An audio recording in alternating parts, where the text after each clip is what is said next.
Welcome to Kenton's videos. Enjoy the video. Open OneDrive in your browser or OneDrive desktop app and sign in with your account. Click New, then Folder to create a fresh folder for sharing and collaboration. Give the folder a clear name and press Create to finish setup. Select the folder and click Share to open sharing options and link settings. Choose whether recipients can edit or only view using permission toggles. Pick people you specify for restricted sharing or anyone with the link for open access. To share, enter recipient emails, distribution lists, or Microsoft 365 groups in the share box. Set permission to can edit for collaborative work or can view for read-only access.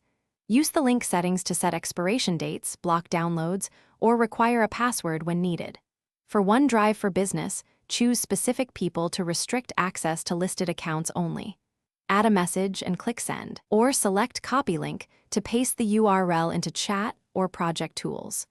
Verify shared items in the Details pane to confirm current permissions and active links. Sync the shared folder to your PC by selecting Sync to enable offline access and File Explorer integration. On mobile, open the OneDrive app, navigate to Shared, and add the folder to your files for quick access. To stop sharing, open Manage Access, remove individual users, or turn off link access to revoke permissions immediately.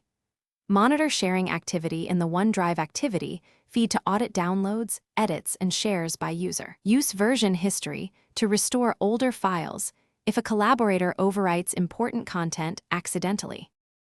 Thanks for watching. Consider subscribing if we helped you.